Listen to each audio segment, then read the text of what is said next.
Hey, I'm Ansley Coale in the Germain Robin tasting room, and I'm going to tell you a good story, okay? When Mezcal started getting interesting, which is I think now about 10 years ago, the tequila people got together with the Mexican government and passed a series of regulations called NORMA. And the ostensible purpose was to protect the purity of Mezcal, but actually it was to make it very difficult for these small producers to produce Mezcal.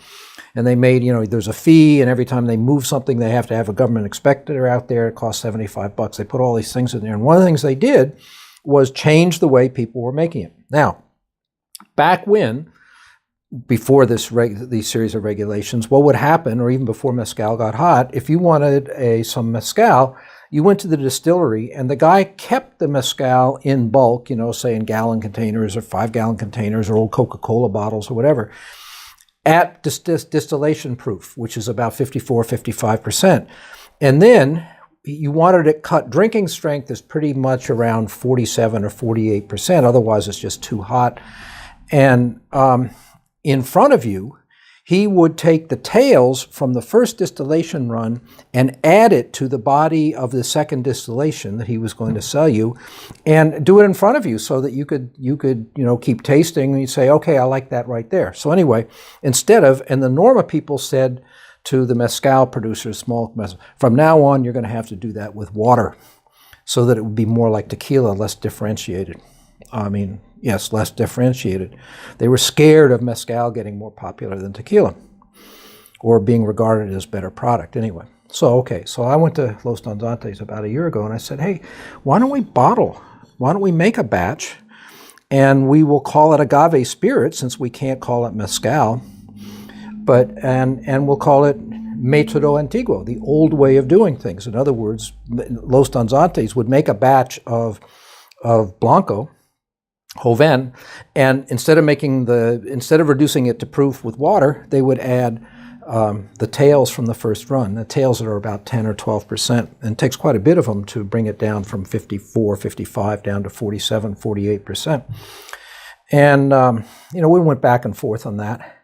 And in the meantime, the NORMA people made this, when they were trying to make what was going to be called ancestral method, they allowed it. I don't think people really understand what that means yet. We were the first ones to kind of figure this out. So I went out and got a trademark for this, Metodo Antinguo.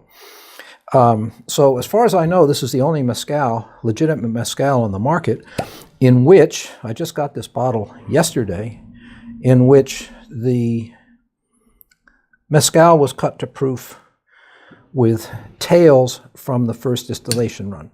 So they ran the still, made the first distillation, took the body of the first distillation, put it in the still for the second distillation, but instead of, whatever they do with the tails, redistill them, they used the tails to bring the body of the second distillation down to 47.8%. That's what this bottle is right now. And I am tasting it for the first time. So you get it right away. The tails of the first run have all this light, delicate, flowery characteristics, if it's well made. And we redistill our heads and tails automatically when we're making brandy, because it adds to the complexity and appeal of the brandies. And here they are doing it in Mexico, and you just get it right away. This is wonderful stuff. It smells almost like fresh flowers.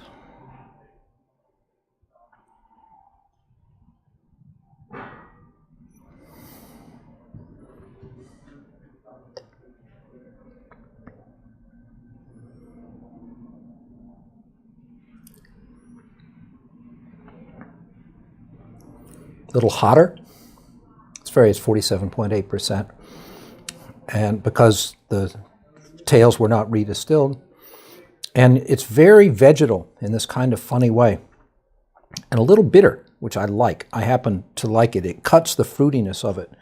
So this is in bottle the way all handmade Mezcal was made in Oaxaca up to about 10 years ago. And then they had to quit doing it. And when you go out in the boonies, like when I'm walking to Juquila, we stop and some guy has some stuff that he made out back, that he's not trying to sort of like sell with a label on it. It tastes and smells like this. You recognize it. I very impressed the people that I was walking with by saying, "Hey, you diluted this with the tails." And they're going, "Whoa, Ansley, how'd you know that?" Because I was looking for it. So we have about 1,000 bottles of this. And if you're seriously interested in mezcal, you ought to try this out.